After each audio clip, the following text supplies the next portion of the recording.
I used to think betrayal would feel like a knife in the back. Instead, it felt like watching a stranger wear my wife's face. 7 years. That's how long we'd been married when Sarah decided I was disposable.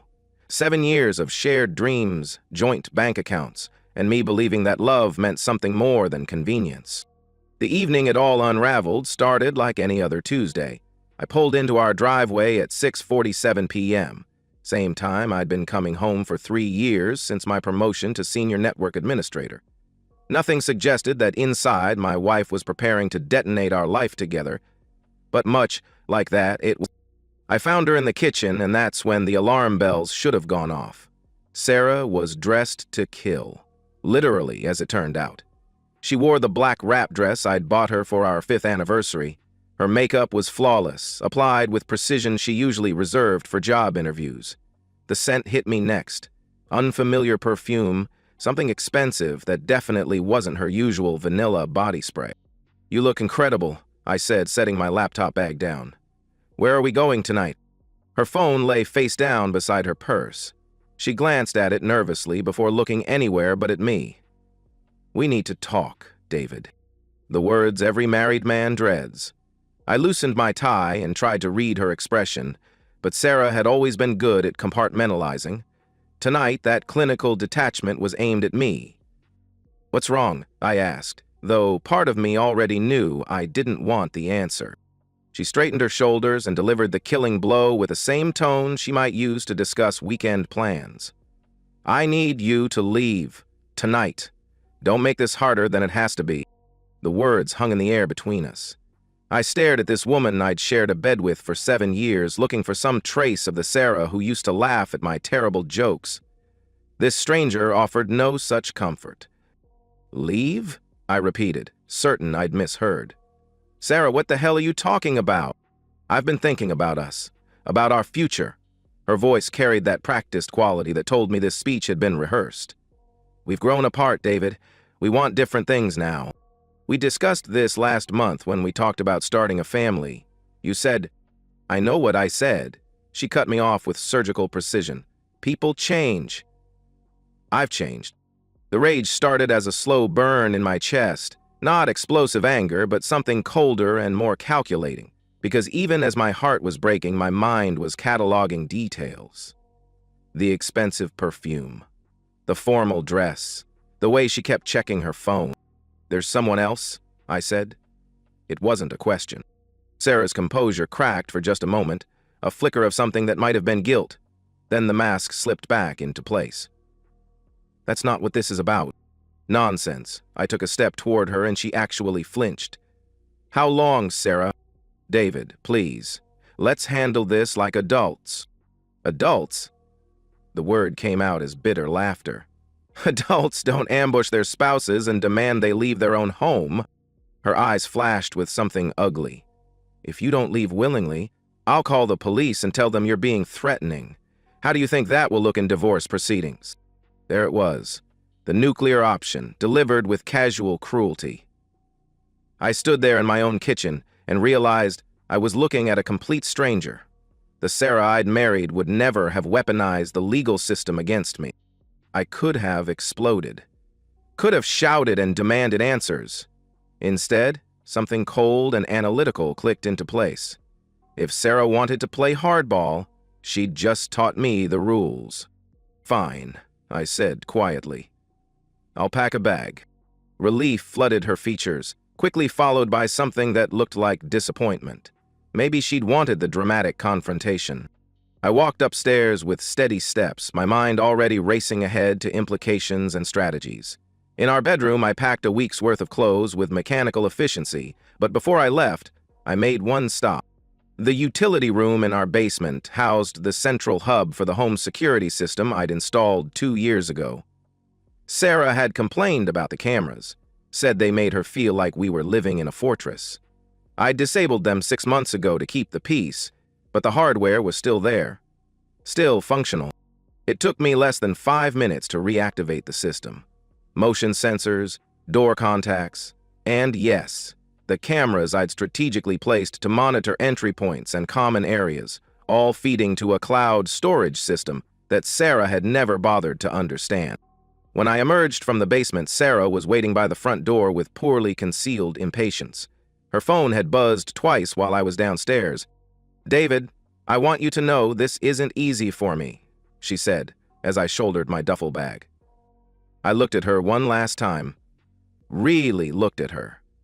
The perfect makeup, the expensive dress, the designer perfume, all for someone else.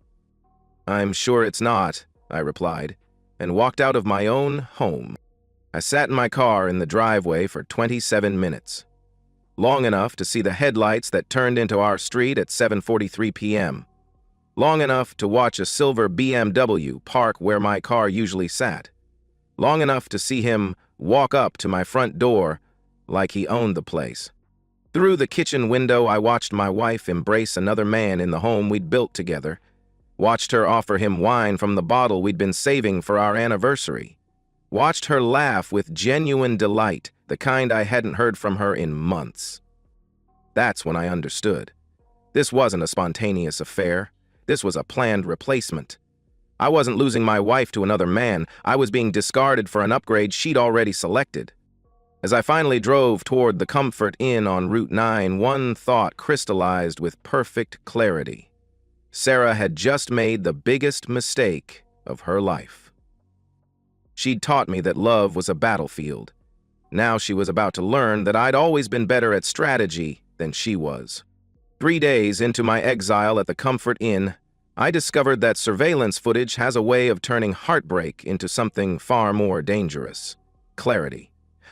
I'd barely slept since Tuesday night, surviving on gas station coffee and the kind of rage that burns clean and cold. My laptop sat open on the flimsy motel desk, displaying camera feeds from what used to be my home. Sarah had no idea she was being watched. The footage told a story worse than I'd imagined. By Wednesday morning, the man from the BMW, Marcus, I'd learned from their conversations, had moved in completely. His clothes hung in my closet, his toiletries crowded my bathroom counter. He ate breakfast at my kitchen table while reading the newspaper I'd subscribed to for 5 years. But it was the audio that truly educated me about the scope of their betrayal. "God, I can't believe how easy that was." Sarah's voice came through my laptop speakers as I watched her pour coffee for Marcus on Wednesday morning. "I thought he'd put up more of a fight." Marcus laughed, loosening his tie. Even through the security camera, I could see he was handsome in that polished lawyer way. Expensive suit, perfect teeth, the kind of confidence that comes from never having doors closed in your face. "You said he was passive-aggressive. Sounds like he's just passive." David always takes the path of least resistance. It's what made him so easy to live with, and what made him so easy to leave. I paused the recording, staring at my wife's face on the screen. Easy to live with, 7 years of marriage reduced to a personality flaw that had outlived its usefulness. The conversation continued. "How long before the divorce is final?" Marcus asked.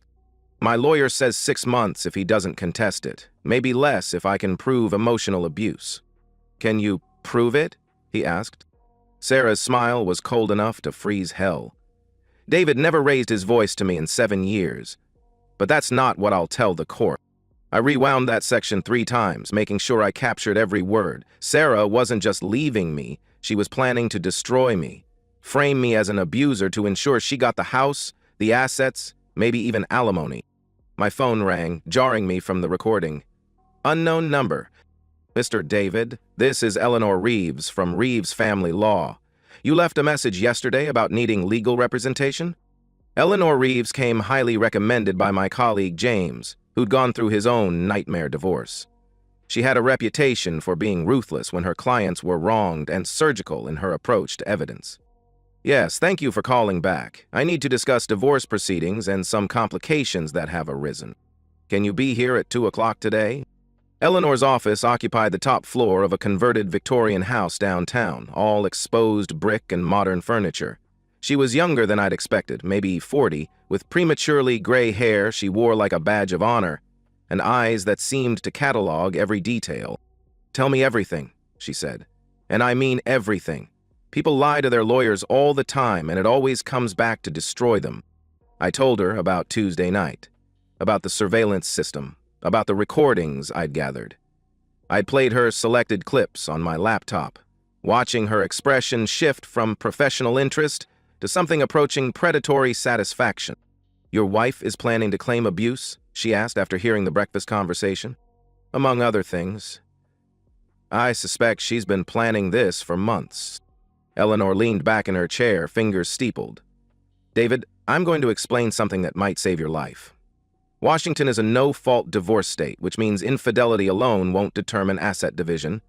But abuse allegations, even false ones, can devastate a man's life permanently. Your job, your reputation, your ability to see future children, all of it can disappear based on accusations alone." The words hit like physical blows. "But I have evidence that she's lying." "Evidence is only as good as its legal admissibility. How did you obtain these recordings?" "The security system is registered in my name. I installed it. I'm still the legal owner of the house." Eleanor nodded slowly. "That works in our favor. Washington is a one-party consent state for recording, and you're recording on property you legally own. But there's something else we need to discuss." She pulled out a legal pad and began writing. "False abuse allegations in divorce proceedings are serious. If we can prove she's committing perjury and attempting to defraud the court, there can be criminal consequences. Real consequences. I want her to face real consequences. Be careful what you wish for. Revenge is expensive, and it has a way of consuming the person seeking it." She looked up from her notes. "That said, if someone tries to destroy you with lies, you have every right to defend yourself with truth."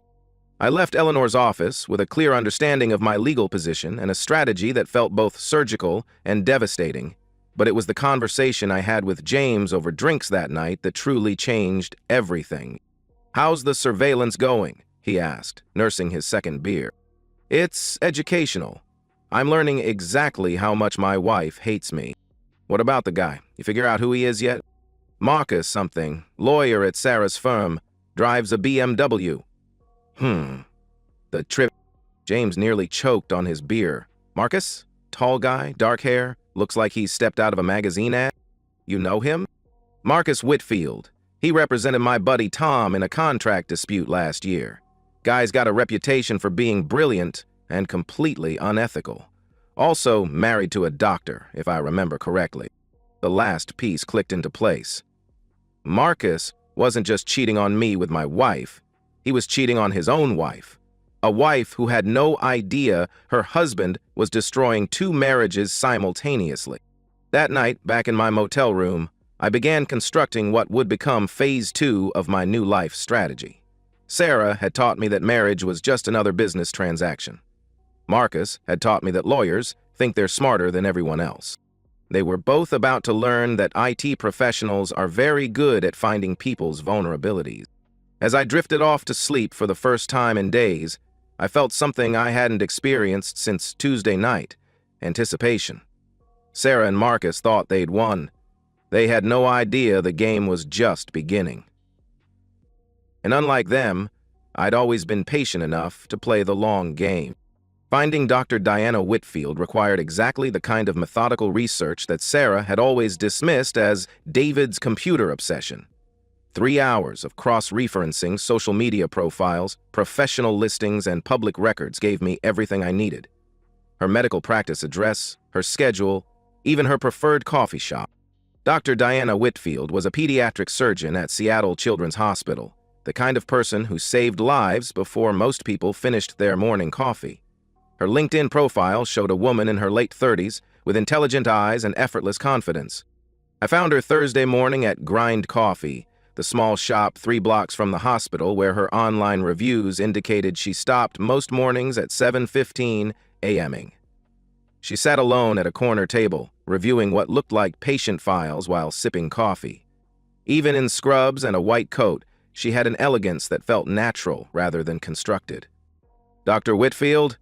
I approached her table slowly, hands visible, posture non-threatening. "I'm David. I know this sounds strange, but I think we need to talk about our spouses." She looked up sharply, taking in my appearance with the kind of quick assessment that probably saved lives in surgery. I dressed carefully, business casual, clean-shaven, wedding ring still on my finger. "I'm sorry, do I know you?" Her voice carried a slight southern accent and the authority of someone accustomed to making life or death decisions. "No, but I think you know my wife, Sarah. She works at Whitfield, Morrison and Associates." Deanna's expression shifted, becoming more guarded. "I'm not sure what you're trying to—" "Your husband Marcus is having an affair with my wife." I said it quietly, matter-of-factly. "I have proof." The words hit her like a physical blow. Her coffee cup trembled slightly as she set it down, and for a moment, the competent surgeon disappeared, replaced by a woman who just learned her world wasn't what she thought it was. "That's not possible," she said, but her voice lacked conviction. I sat down across from her, moving slowly. "Diana. May I call you Diana?" I know how this sounds. 3 days ago, I would have said the same thing. But I have video evidence, recorded conversations, and a timeline that goes back at least 2 months. She stared at me with the intensity of someone trying to diagnose a complex case. "Show me." I'd prepared for this moment, selecting the most damning but least intimate footage. My tablet displayed security camera footage of Marcus entering my house Tuesday night, and a timestamp showing Sarah's call to his phone 30 minutes earlier. Then audio of their Wednesday morning conversation about how easy it had been to get rid of me. Diana watched in complete silence, her surgeon's composure intact even as her personal world collapsed. When the recordings ended, she sat back and closed her eyes. "I knew something was wrong," she said finally. "The late nights, the new clothes, the way he started protecting his phone like classified information." She opened her eyes and looked directly at me. "How long have you known?" "Since Tuesday night when she kicked me out so he could move in." "Move in?" Diana's voice cracked slightly.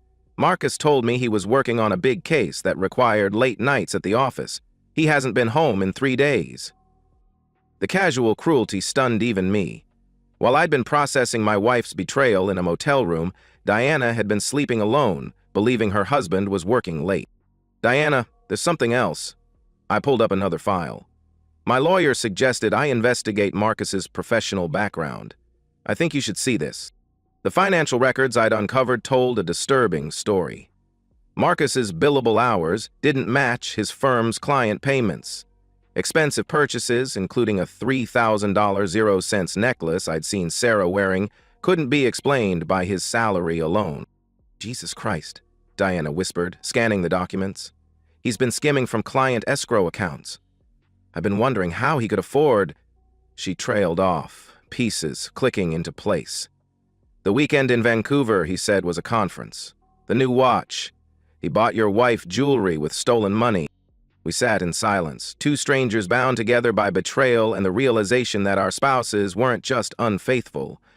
They were criminals. "What do you want from me?" Deanna asked finally. "Nothing. Everything. I don't know." I closed the tablet and leaned forward. "Diana, they think they're so much smarter than us. Sarah's planning to claim I abused her to get the house. Marcus is stealing money to buy her gifts. They're living in my home, sleeping in my bed, and laughing about how easy we were to fool." Something shifted in Diana's expression, the moment a surgeon decides which approach will save the patient's life. "What kind of evidence would you need to destroy them?" she asked. "Legally or personally?" "Both." For the next hour, we planned like generals preparing for war. Diana had access to Marcus's financial records through their joint accounts. She could document the stolen money, trace the expenditures, and provide sworn testimony. I had surveillance footage, recorded conversations, and evidence of premeditated fraud. "There's one more thing," Diana said as we prepared to leave.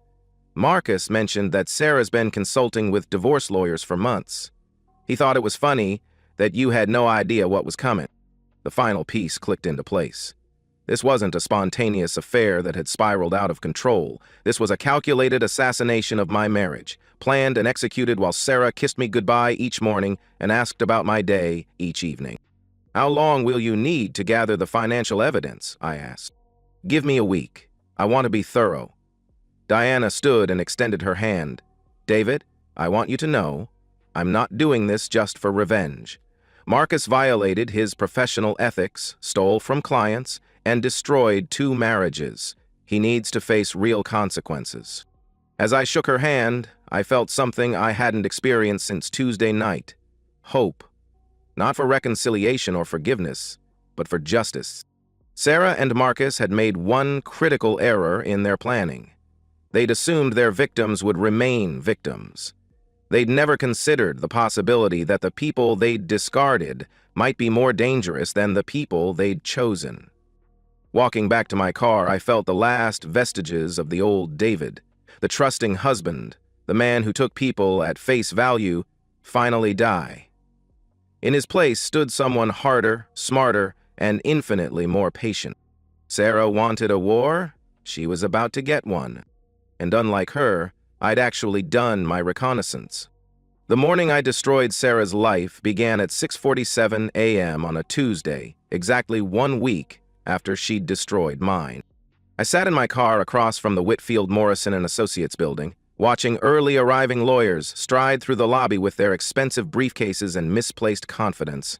In 2 hours, their carefully ordered world would become chaos. My phone buzzed with a text from Diana. Financial documentation complete. State bar complaint filed.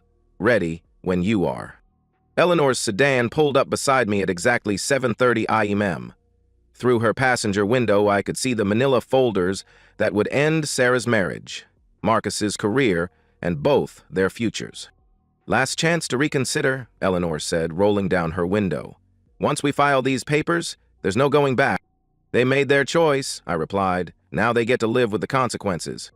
At 8:15 a.m., Diana emerged from the building's elevator and walked calmly toward the reception desk. She wore a navy blue suit that suggested both professionalism and authority. In her hands, she carried a folder containing 18 months of financial records, bank statements, and documented evidence of Marcus's embezzlement. Through the lobby windows, I watched her speak to the receptionist, then to a security guard, then to a man in an expensive suit who I assumed was one of the senior partners. Diana's body language remained controlled, even as she delivered information that would destroy the firm's reputation. At 8:23 a.m., Eleanor entered the same building through a different entrance, carrying divorce papers, recorded evidence of planned perjury, and a restraining order that would prevent Sarah from accessing our joint accounts. She also carried a formal complaint to the state licensing board detailing Sarah's plan to commit perjury in court proceedings. At 8:31 a.m., my phone rang. Mr. David, this is Detective Martinez with the Seattle Police Department. We've received a complaint about financial crimes involving Marcus Whitfield. We understand you may have relevant evidence? I do. When would you like to meet? How about now? At 8:47 a.m., I walked into the law firm's marble lobby carrying a tablet loaded with surveillance footage, recorded conversations, and a timeline that would make Marcus's criminal prosecution inevitable. The receptionist, clearly rattled by the morning's unusual visitor traffic, directed me to Conference Room A, where 2 detectives waited with Diana and what appeared to be every senior partner in the firm. At 8:52 a.m., Marcus Whitfield stepped off the elevator with his usual swagger, checking his phone and adjusting his tie. He looked like a man who owned the world. He had no idea that his world had already ended. At 8:53 a.m., his life became before and after. The conversation in Conference Room A was brief and devastating. Marcus, faced with 18 months of documented theft, surveillance footage of his affair, and the testimony of his own wife, did what lawyers do when caught red-handed. He asked for his attorney. But it was too late for attorneys. The Seattle police don't negotiate with people who steal $127,000 from client escrow accounts. At 9:17 a.m., I watched through the lobby windows as Marcus Whitfield was escorted from the building in handcuffs, past colleagues who would spend years rebuilding their firm's reputation. He looked like what he was, a man who had confused privilege with immunity and learned the difference too late. I didn't need to be present when Sarah received her own documents. Eleanor handled that delivery personally, walking into the paralegal bullpen where Sarah worked with the kind of professional courtesy that made the destruction feel inevitable rather than vindictive. According to Eleanor's later report, Sarah's reaction progressed through the 5 stages of grief in under 10 minutes. Denial, this is a mistake. Anger, he's lying about everything. Bargaining, we can work this out. Depression, sobbing at her desk. And finally, acceptance, cleaning out her desk while security watched. "Where's Marcus?" she kept asking. "Someone needs to call Marcus." "Ma'am," the security guard said gently, "Mr. Whitfield is currently being processed at the King County Jail. He won't be taking calls for a while." The beautiful irony was that Sarah never saw it coming. Even as her world collapsed, she couldn't comprehend that the passive husband she'd discarded so easily might be capable of strategic thinking. She'd mistaken kindness for weakness, patience for stupidity.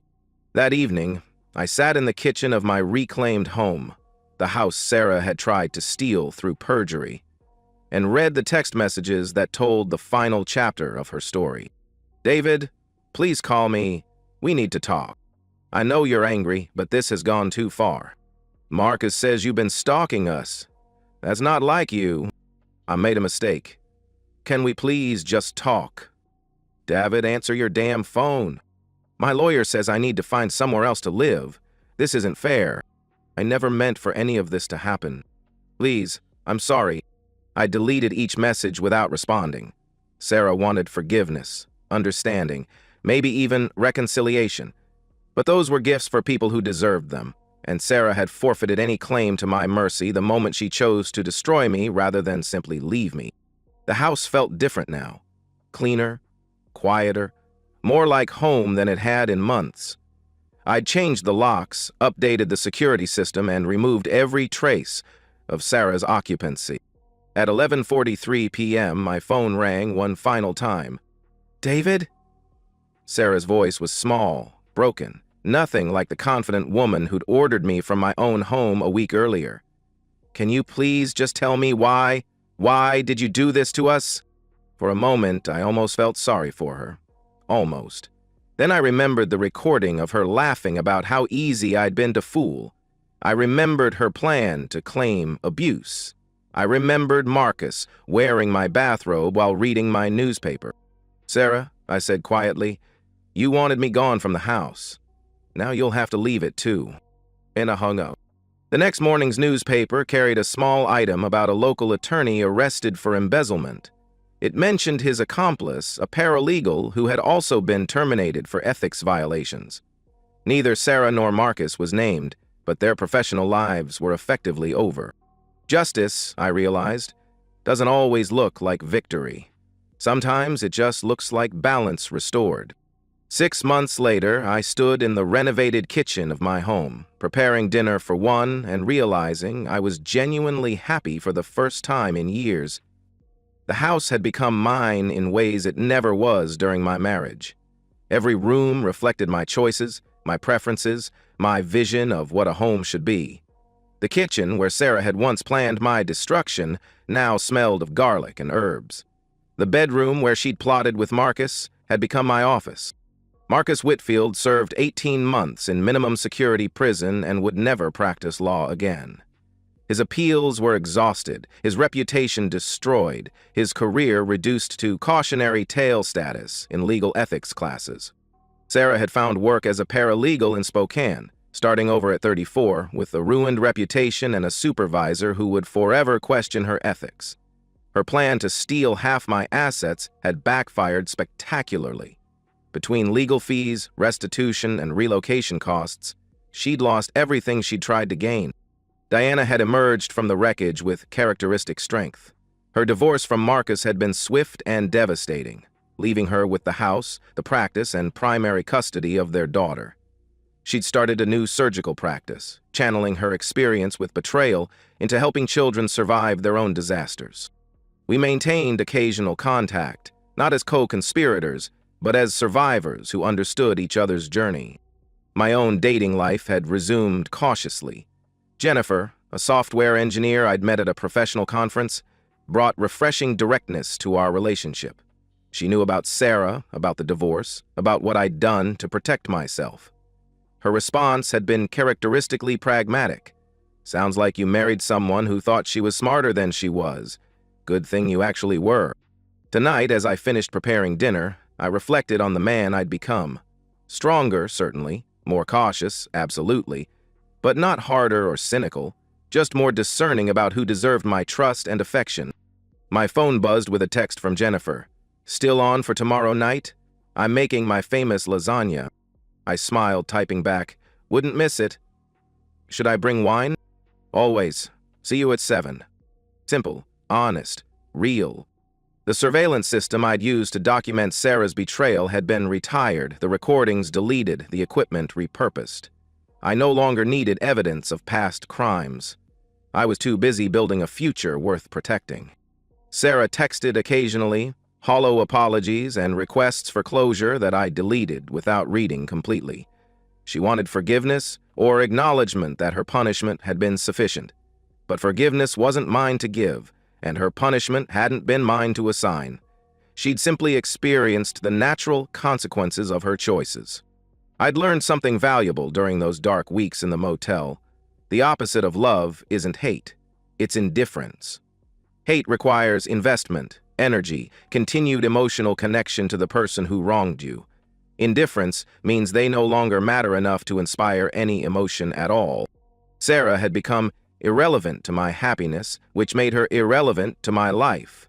And irrelevance, I discovered, is the most powerful revenge of all. Outside my kitchen window, Seattle's lights twinkled in the darkness, full of people building lives and making choices and learning from mistakes. Some were probably planning betrayals. Others were probably discovering betrayals. Most were just trying to create something meaningful with whatever time and trust they had. I was part of that last group now. Someone building rather than destroying, creating rather than avenging, looking forward rather than backward. Tomorrow I would go to work, contribute to projects that mattered, and come home to a house that reflected my values rather than someone else's deceptions. Tomorrow night I would share dinner with someone who chose honesty over convenience. It wasn't the life I'd planned when I married Sarah 7 years ago. It was better. As I finished dinner and prepared for bed, I felt the deep satisfaction that comes from surviving something that could have destroyed you and emerging not just intact but improved. Sarah had tried to break me and instead had freed me. Marcus had tried to replace me and instead had shown me what I didn't want to become. They'd given me the greatest gift possible, the chance to build something real on the ruins of something false. And for that, despite everything, I was almost grateful. Almost. And that's the end of today's story. If you enjoyed it, please give this video a thumbs up and drop a comment below. Your support helps the algorithm push my content further. If you're new to the channel, don't forget to hit that subscribe button. It really helps me keep creating more stories for you. Thanks for watching, and I'll see you